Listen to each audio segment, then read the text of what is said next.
May existing na issue ba to, sir? Itong ano natin, nakakabit sa'yo. Kita ko kasi meron na eh. Palit ilaw. Pinaka-issue yung mga wirings niya is ayan, parang open na. Pero nagana pa naman to. Nagana siya, Nagana pero pa. yung white niya rin, medyo nahihinaan ako, nakukulangan ako eh. So, Oo. tignan mo sir yung ano. Ganun yung ano. Ba't naman nakaharap dito, sir? Bakit parang hirap naman ito. Andito yung buto, no? Dito. Tira niyo yung buto nakaharap dito sa ano. So yan, nag-end up tayo nung pinapili natin si Sir sa X1 GTS na naka fully integrate na setup. Nasa likod. Halimbawa ako yung gumagamit itong motor na to. Gusto ko magbukas ng ilaw. Dim, paano? Paano? Wala, aalis yung... aalis talaga yung kamay mo. Ano? Yan dapat, madali lang pindutin. Hindi naman bracket sa radiator. Palitan natin ng pang radiator talaga. Saan? Nag-splice? Dito. Yan. Binalataan. Binalataan, ano? Oh, saan? Yung mga tinatawag nating correction job.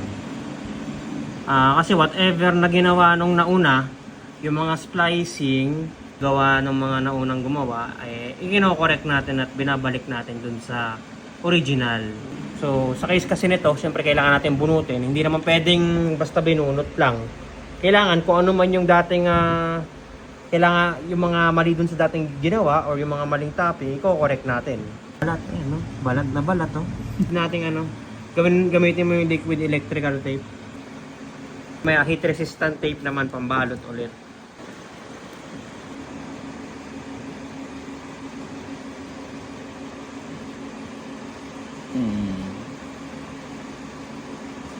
Oh, mamaya parang balik sa dati yan pagka natuyo na. Hindi, pero legit guys ha, ano to? Legit, liquid electrical tape to. Ayan o. Ayan, tanggalin mo na yan. Sige, takpan na natin ngayon.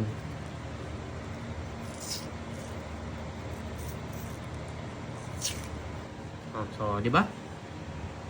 Parang wala lang nangyari. Natin. Tapos na ba lahat? Sasara mo na lang? Oh, sasara na lang po. O yan, wiring check.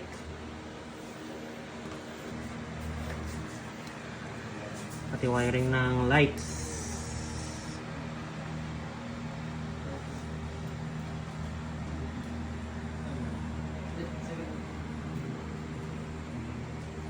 So, custom integrated. So, yan, original headlight. Pag pinrest natin, original headlight, tsaka passing. Tapos pag pinrest natin, yan, sasabay na yung aux light. Pag in-off, back to original. Limited stocks ha. Hanggang meron. Bigyan natin ng freebie. Yung mga dito mag-a-avail ng light sets and dito magpapa-install. So habang meron. Yung pina-install ni Bossing X1 GTS na nandito sa radiator mounts. Diba? From dun sa kanina, wala na yung nasa likod. So, ito na siya. Sige sir, pa-testing ako ng high ulit. Yan. Pero sa normal riding naman okay na yung ganito. Yan, oo sir. Hindi ka, saktong hindi mo lang nasisilaw yung sasalubong sa'yo pag nakalow ka. Oo, kasi sir, pag hinay mo, masisilaw mo na yung driver nung nung Wigo. Ayun. Yeah.